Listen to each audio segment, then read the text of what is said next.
Well, we're down to 8 actually now. 1, 2, 3, 4, 5, 6, 7. Wait, no, 7.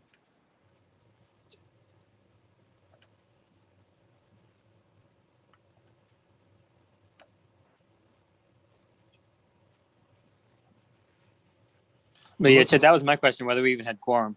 Yeah, I'm looking at my list. We're down to 7 because Trey Smith stepped down between the last meeting and now.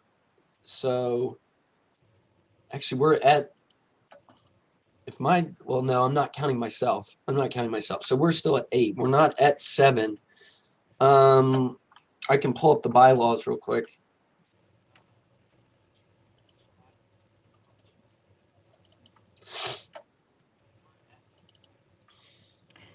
I think we have to have 4.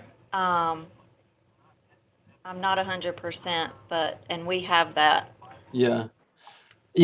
Quorum shall consist of 4 members of the commission. A member who has withdrawn from a meeting without being excused by a majority vote of the remaining members present shall be counted as present for purposes of determining whether or not quorum is present. So yeah, I mean, we've got 4 out of 8. We are down to 8 now. So am I good to just go on and do roll call?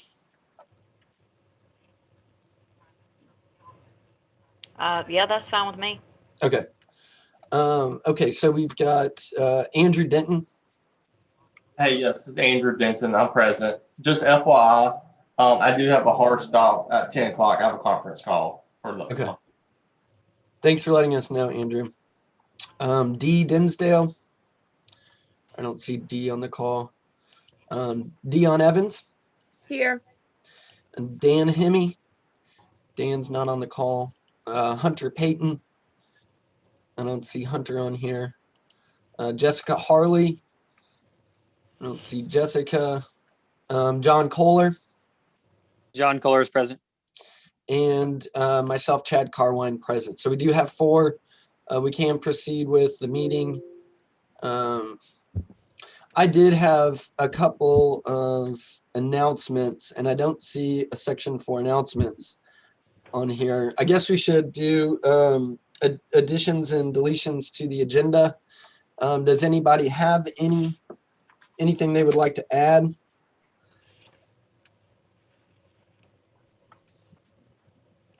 I don't have any additions to the agenda, but I do have a couple of announcements. I guess we'll just go on and do that now as well. The first announcement, and if I can I share my screen yet? Okay.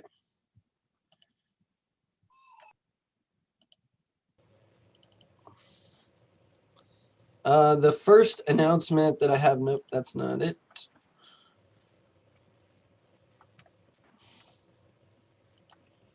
My apologies, you all. I thought I had this pulled up.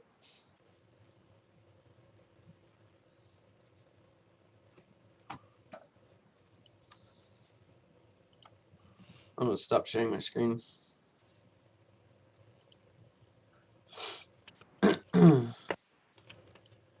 Oh, I remember where it was. Okay, now let me try this again. My apologies. This is the first announcement I have. Can everyone see this bicycle repair clinic flyer?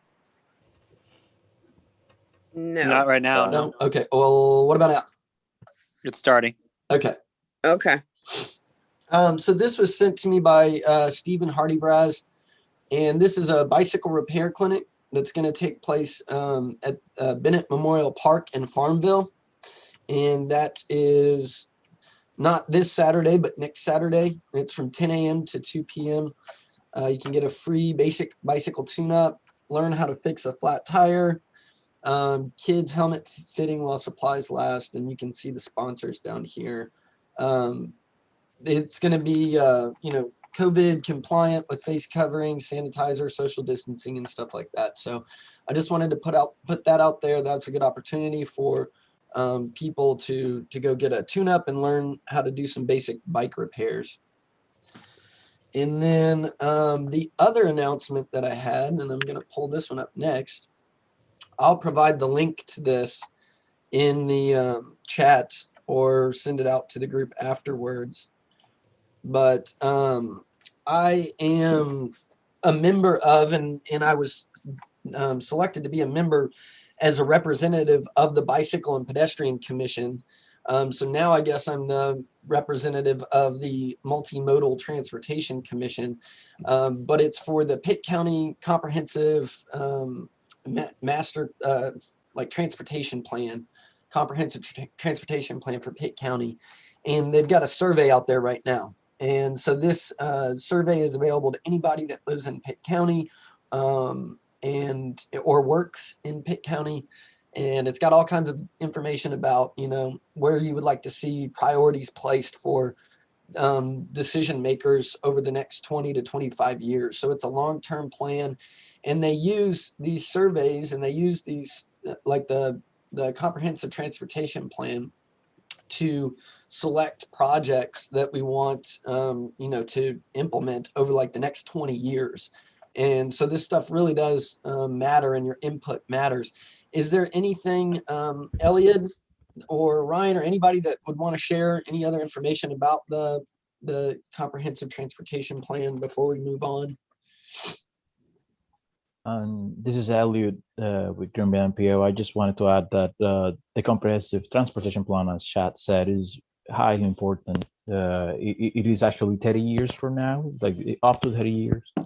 And it includes all transportation types recommendation from highway to my bike pet transit.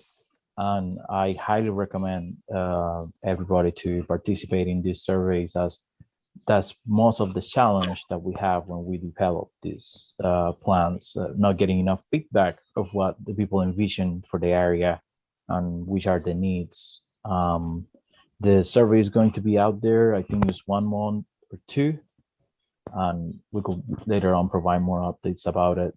But I highly recommend to participate and share with as many people as you can from our area, or whoever visits Greenville for work or living. And I just remembered I did send that out yesterday in a big email blast to a bunch of different groups throughout the community and on campus. So everybody should have received that link in an email that I sent out yesterday. If you didn't, just reach out to me and I can send it to you directly. And then we should also note, let the record be corrected, that we do have Jessica on the call with us now. So we have exceeded the bare minimum on quorum. We've got 5 out of our 8 members now too. So welcome, Jessica. Thanks, Chad. Yep. And we did additions, deletions to the agenda. Is there anything else that you would like added to the agenda before we move on to approval of the minutes? No, sir. All right, great. Well, that is the next thing on the agenda. Can I, if everybody's had an opportunity to look at them, it was pretty basic. All we did last time was basically establish, you know, the bylaws, the structure of the committee, and then we elected chair and vice chair. Was can I get a motion to approve the January minutes? Move to approve the January minutes, the meeting held on January 27th, 2021. All right, and that motion was made by Ryan. I don't know if that's if we can do that or not, but I'm willing to go along with it as far as like whether it's got to be a member. It should be a member of the commission. Should be a member. Should be a member. Then Okay. take that back. Scratch it from the record. Hey, it was a good effort. It was a good effort. I appreciate it. So John Kohler will make the motion. Okay, can I get a second? Second, Dion Evans. All right, and all in favor of approving the January minutes, aye, or raise your hand or do a thumbs up. Aye. John Kohler, yes, since I'm not on camera. Dion Evans, yes. We've got a thumbs up from Andrew Denton. Yes. Yeah. All right, the minutes have been approved, and then, you know, typically it's easier when we're in person, but we do have public comment period on here. The only name that I don't recognize, and that's already been explained, is Fran Bland is on the meeting, but That's Rachel. She's using her supervisor's account to log in. I don't see anybody from the public on here, so I think we can skip that section. Next is new business, and I requested to put these two items on here. We'll look at Bike Month first. That's coming up in May, and once again, I'll share my screen here. This was the flyer that we had created for Bike Month in 2019, 2 years ago. There were several events happening that month. You know, some of them are just national, like National Bike to School Day, National Bike to Work Week.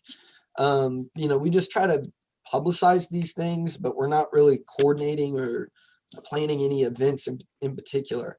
However, there was, and this was the last time we did this course, a smart cycling course, which is, it's a program that you have to be certified to be able to facilitate the smart cycling course.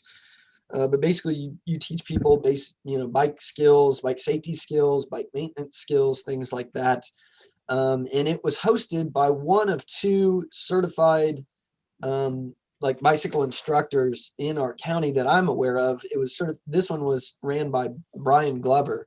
Stephen Hardy-Braz is the other person who is certified to teach these courses. And I haven't reached out to either of them, but I can and will do that just to gauge interest. If there's anybody else that's interested in setting something up like this, please reach out to me or just let me know right now. But then really the other things that we did that we didn't coordinate, we just promoted, was the EC Velo has a women's only ride in May. And then there is the Ride of Silence that takes place worldwide, not just nationwide or not just in North Carolina. But we do typically have in a normal year, one of these rides. And again, this is something that Stephen Hardy-Braz coordinates. So I'll have to reach out to him. I'm going to make a note right now to reach out to him about this and the smart cycling course. And then last on here is the Fiesta Biathlon. And that's something, actually, correct me if I'm wrong, Dion, but I feel like Tony has been pretty integral in coordinating that for like the last 20 or 30 years or something like that. He has. I know it's been Tony, Parker, Kip Sloan was really involved in it at one point. I'm not sure who else, but yeah, Fiesta Biathlon, Tony was definitely a part of that. Yeah. So some of these things, we'll just have to kind of wait and see what people are going to do. Especially, I mean, like I was saying before the meeting started, there was a 5K over the weekend. And so I think some things are starting to come back and looking like they will go forward with it, you know, with some restrictions and some, you know, safety protocols and stuff like that. But as I find out about these things, I'll just start to compile them. This flyer was made by Jordan Anders, who is the communications specialist for Public Works. So I would imagine that we can, I can work with Jordan again to get a flyer like this made if enough events come together. But I think we're just going to have to kind of wait and see. But what I would like from everybody is just kind of keep your ears and eyes open, you know, for events and get the basic details, you know, the date, the time, the location, links for registration, and stuff like that. And just, you know, just send it to me as you come across things, and I'll start to gather stuff. I mean, obviously we're the Greenville Multimodal Transportation Commission, but I think we can promote events that are taking place in and around Pitt County, just, you know, to try and support Bike Month. So that was one thing. And then, Hey, Chad, while you're pulling up the next one, what was the name of that 5K that you mentioned? I know y'all were talking about over the weekend. Yeah, it was like a Live Well. It was Live Well 5K and half marathon. And who half is Live where was Well? that? Greenville? That was in Well. Greenville. I think this is like maybe the second or third year they've had it. Okay. Well, Yeah. I was mostly asking, y'all mentioned it was a PICU nurse that helped Tony. So I just wanted to make sure that I did my due diligence about that. So thank you for that. Yeah, I don't know her name, but I do hear that it was either.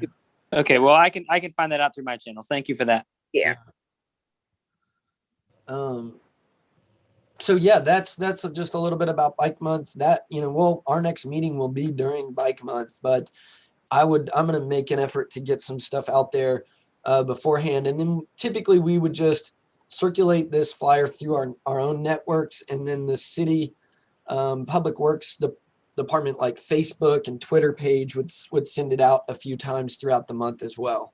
So can you all see this next PDF on here, this Vision Zero? Yes. Okay, let me pull up another thing as well. Did anybody else have anything else on for the first agenda item, Bike Month? Okay.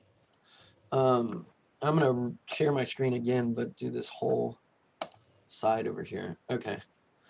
Can you all see this?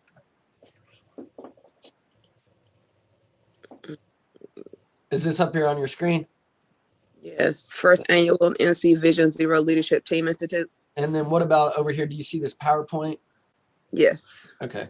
All right. I'm going to go with this PowerPoint first. Basically, this was a presentation that was done to the comprehensive transportation plan for Pitt County.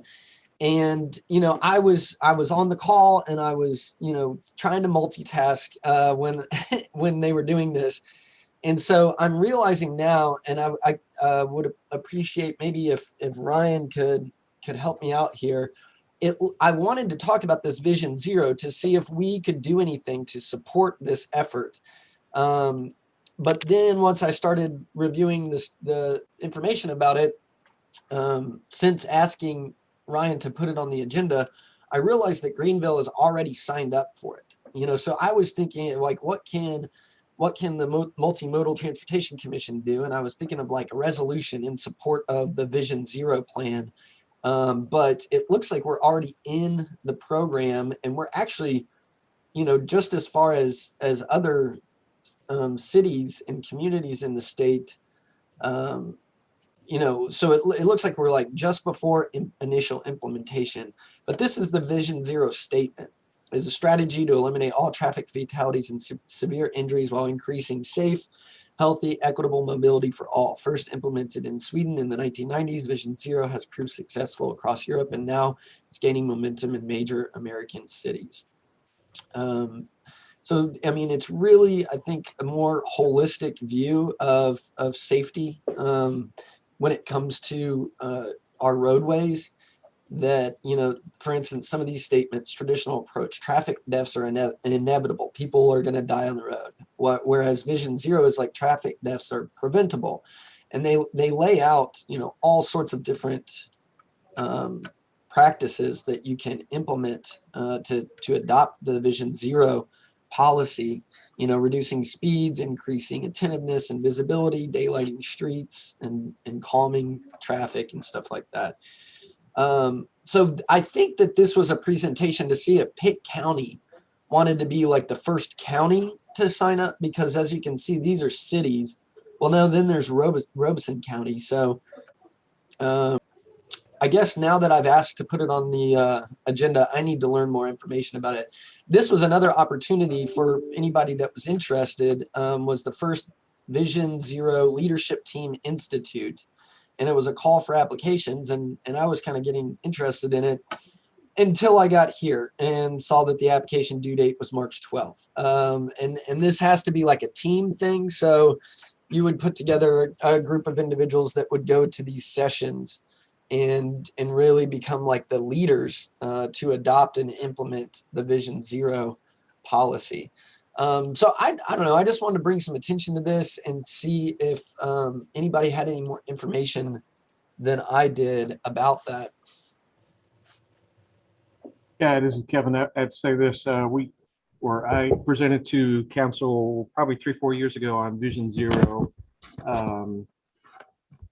And we've, did you just jump ship a little bit? You say that was for the county.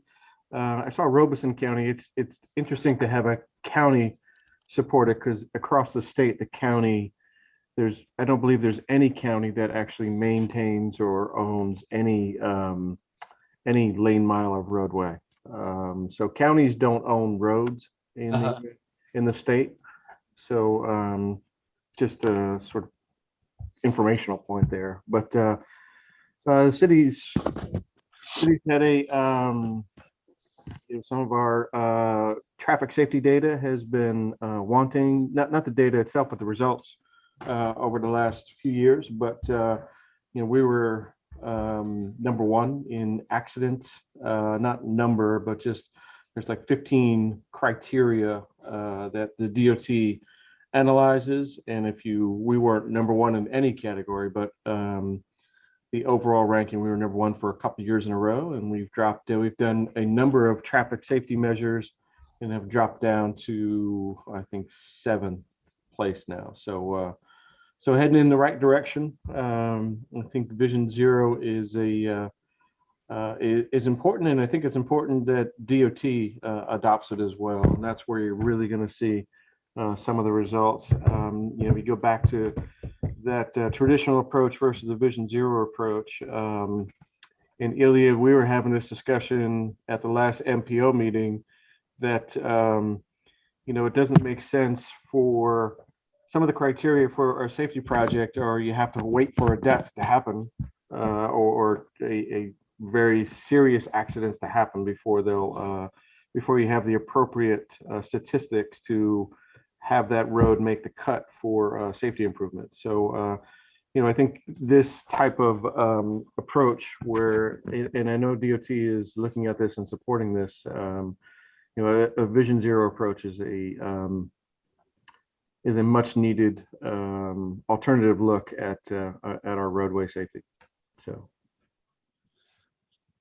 Thank you for that, Kevin. So I guess has Greenville, like City Council, adopted? They have not adopted. Presented to them a number of years ago, and there was some interest, but also it may be time to sort of bring that back before council to see where they are. I think 4 or 5 years ago, we're more. The car is the main source of transportation, and it's get from point A to point B with as few interruptions as possible. Right. So I think that thinking has changed, and but I think there's some. While the council did not adopt it at the time, there's again that, as I referenced, that traffic safety committee, and you've seen a lot of the.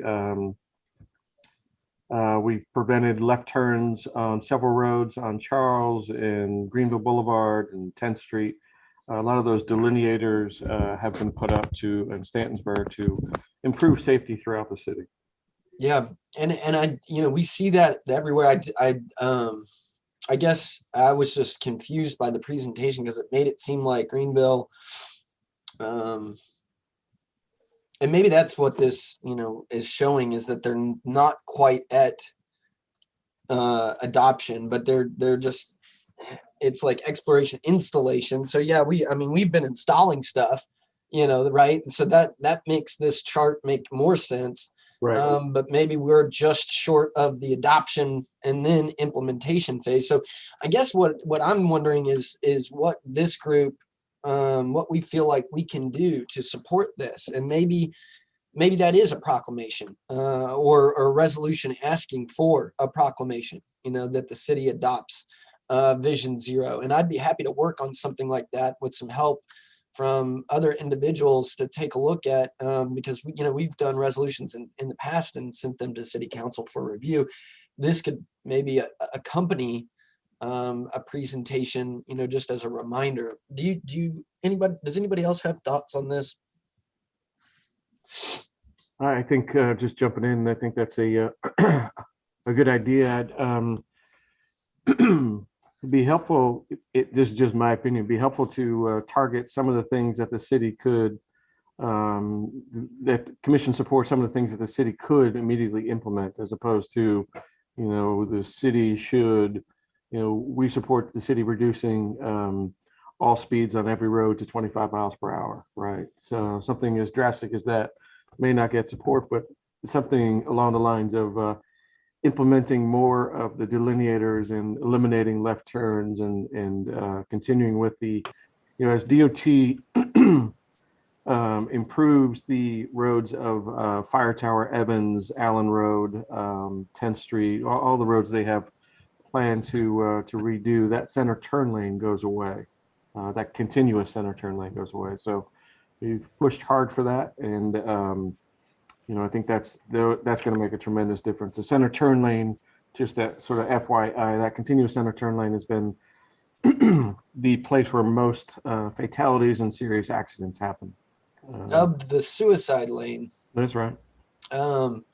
So I guess I need to learn more about what is it actually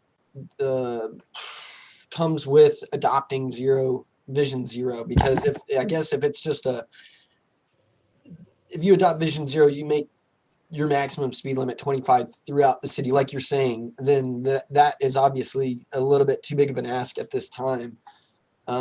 However, I think it could be something along the lines of continuing to support the ideas behind Vision Zero and continue to implement some measures, that we've already done at a greater scale, such as, and then talk about delineators, no left turns, center lanes, and all that stuff. So, anybody want to work on this, kind of come up with a draft resolution that maybe we could hopefully get a vote on in May? Chad, this Yeah. is I will say, I still attend the traffic safety action team meetings. Yeah. We're having one next week. Okay. And we talk about Vision Zero. Okay.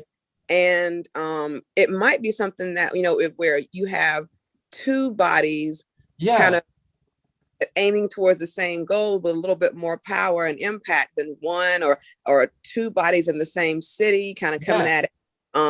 So I'm going to talk to Ellen Walston next week when we have our meeting and let her know that, the Multimodal Transportation Commission is on board with this, and we're interested in getting more involved, and maybe she can kind of help a little bit. And actually, if you would, I can give you some information after the meeting if you want to actually attend that meeting. It's something that I'm sure you'd be interested in. Yeah. Why don't you shoot me when it is, and I'll check my calendar. Maybe if I could just kind of sit in the background and kind of observe, I'd pick up a lot that way. But I like this whole idea of like a joint resolution too. Right. I'm not sure if, since that is a committee rather than a commission, I don't know what the rules are. Have you guys done stuff like that before where you're presenting things to council? I mean, is that? That's a good question. Ellen knows a lot more about that than I would, and I've not been sitting in their meetings for a very long time. Okay. Well, let's see what our options are, or what the opportunities are between the two of putting something together and presenting it sort of like you said, with a little bit more oomph behind it, having two bodies supporting it. Okay. But yeah, send me that information and I'll check it out, because I think that would be an opportunity to learn more about their work and the Vision Zero as a whole. Right. I'm going to bring back up the agenda. Any other thoughts on that from some of our other members? Because I mean, this Vision Zero really does, I think, give this group a very great opportunity, because it encompasses all the different modes of transportation. It's about the interactions between walking, biking, busing, driving your own vehicle, things, all of that stuff, which is now what we are charged with is looking at this multimodal perspective. So any other thoughts? Okay. Well, that takes care of new business. We don't have anything listed under old business because this is really just our second meeting. So there's another item, number 8 on here is the great monthly report. Ryan, did you want to talk about that? That's Appendix B. Yeah, so I'll talk about it briefly. It was supposed to be an attachment, but there's no attachment. But I'll talk briefly about what's going on as far as our fixed route system is concerned. So we're March 2021, and about 12 months ago, the world clearly changed, and that affected transit nationwide, worldwide. And when I came here March 30th, we were already under pandemic protocol. So ridership before in the city, we were talking between 30,000, 45,000 passenger trips a month. And we saw, of course, an enormous drop off around March, April, May, of course, in 2020. So right about now in fiscal year 21, we're averaging anywhere between 10 to 15,000 trips per month. We're looking at tracking up, slowly but surely. A lot of that is because of the restrictions. All right, currently we're looking at 19 passengers as our capacity per bus. But overall, the mask mandate has been pretty heavy, federal, state. We've been following it from the state, which has kind of just been what Governor Cooper said from the beginning, it's mandatory. So when President Biden came down with his mandatory, we were already following it in compliance from our state protocol. So yeah, but that's really just wanted to give you guys kind of a little bit of an update and background on how transit has been doing with the pandemic. And we've been maintaining, really trying to just keep a sense of new normalcy, right? Because what was once normal, probably no more. So as we continue to get vaccinated and continue to follow protocol, keeping our distance, wearing our masks, and being responsible for one another, we're hoping to get back to if not the same numbers as we had in the past, at least higher numbers than 10 to 15,000, but just continuing to promote mobility and movement across the city. Thank you for that information, Ryan. A couple of questions came to mind for me personally. Is that capacity of 19, is that limiting the number of riders? Like, would there be far more than that on a typical ride? As of right now, because of the pandemic, probably not. We haven't seen a huge uptick. That 19 is really for spacing. Yeah, right. And distance. But let's say we didn't have that, I don't think we see much of a difference. It wouldn't be tremendous because a lot of folks have just kind of weaned off public transit in general. And that's, like I said, not just Greenville, but that's statewide and nationwide. Yeah. And I knew that with regard to public transit, just, with ECU transit, their numbers have been way down as well. But a lot of our students aren't even here, too. So that's factoring in. You got to remember, too, a lot of folks are working from home, whether it be larger cities that are really transit dependent or smaller cities that are car dependent. Just the fact of working from home, being at home, staying home, it just kind of limits that mobility. Stores closing earlier, avoiding groups and all that stuff combined. Yeah. Right. So it may take some time for a mental paradigm shift of going back on shared transportation, because let's go back to 2020 or 2019. Shared mobility was the thing, right? Everything from pods, you name it. School, I mean, just mobility, sharing rides, everything shared, bikes shared. That was the hottest term. But when the pandemic hits, we want to isolate. Right. Social distance. I took an Uber a couple of weeks ago for the first time in like a year, and it felt weird. It felt weird. You can't see Uber drivers' face anymore because everyone's wearing a mask. So, right. And everything. It's different. Just 2 years ago, I was at a conference and I was in an autonomous vehicle, NC State. We did a test run and we were all in there. Instead of 6 feet apart, we were more like 6 centimeters apart. We were real tight in there. You wouldn't even think of doing that now. Right. So, so much has changed, but hopefully. Ryan, is there a bus route that is going from the transit center directly to the convention center? Has there been anything factored in to try and get people either to testing or to vaccination? Yeah, we have routes that go past the convention center. We have, if I'm not mistaken, we have 2 routes that go on that road past the convention center. So. Okay. But in the county overall, Pitt County, which includes Greenville, our partner, Pitt Area Transit, they're a demand response system. And they have programs that literally focus on taking individuals from point A to point B. Right. And they are funded through the state to provide trips, vaccination trips for that particular purpose. That's a fixed route system. Yeah. We don't alter our routes. Right. We have to keep our routes on a fixed guideway each day, but we do have our partners' paths, and they have the capability of doing that. And I knew a guy that worked for the Pitt area transit. So I'm very familiar with that, and it's a crucial service for, you know, people Sure. living throughout the county.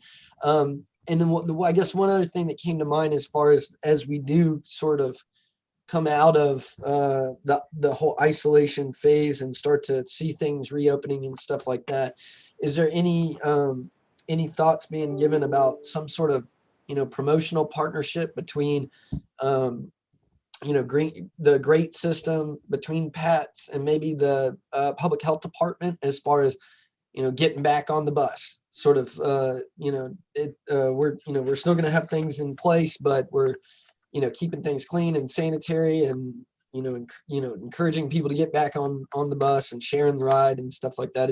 And I don't mean that necessarily right now, but sort of looking ahead to try and reinstill that public confidence. Certainly. We're working with my team and working with Kevin. We are currently working day in and day out to create a plan to get back to full service or some sort of, like I said, new normalcy, lifting some restrictions appropriately as we see, you know, the health trend in a better light. So, you know, working whether it be with the health department, whether it be with PASS or just in general, even the statewide initiative, just to getting back on the bus, getting back out. It's going to take time. People aren't going to feel incredibly motivated to just jump back on the bus or back to even their offices. People are still even very wary, even with the vaccine itself, because people are going to be a little wary about taking that, you know, that as well. But overall, no, that's, you know, as we head towards the summer, looking to get back into more of a full service building with our buses, and just reinstilling that confidence in the public that it's that mobility and transit is still a viable option to get around. And this actually didn't make it on. Well, I appreciate that update. Thank you, Ryan. I'm just looking at an email that I just got from Elliot. We're right here at the end of the agenda, and I know Andrew's got to step off here in like less than 4 minutes. But we did have a quick little meeting to talk about an item that came up during the last meeting about bicycle and sidewalk facilities near schools.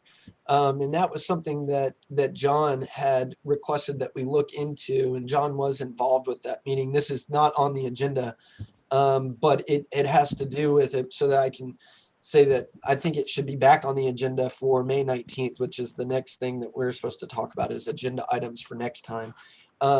Did you want me to pull that up or share that, Elliot, with the group, or I honestly just hadn't thought of it, that we had talked about Why don't we that. just table that for the next meeting, Table Chad? for That that? way we give it some time for. Okay. Is that to talk okay with about. you, Elliot? Yeah, and Okay. if you have any comments, we could also set up a preliminary meeting between Okay. us to take Yeah. a look. And just briefly, I added the layers for schools and who maintains the roads. Do have a layer of road fair maintenance organization, so that will help. And I'm seeing pedestrian and bike lane existing and proposed. So this is looking really good. Everybody should have this link. Elliot sent it out here during the meeting today. So take a look at that map. We had talked about it, and it looks like we're getting a bunch of these new facilities added on here. And this is, you know, basically so that we can look at gaps where we don't have sidewalks and bike lanes near schools. And there was a project that Elliot was working on that was really fascinating. There's a neighborhood with hundreds of kids, and there's just like a tree row and then like a creek separating them from their school. And, you know, hundreds of kids that are being driven, you know, 2-3 miles around this small barrier to their school every day, you know, that can be walking or biking. So there's little pockets like that where if we, you know, work together, I think we can open it up and get kids to and from school actively, which I think it should definitely be a priority of this group. So anyways, take a look at what Elliot sent. Are there any other proposed agenda items for our May 19th meeting? I'm going to add this one back on there because I forgot about it.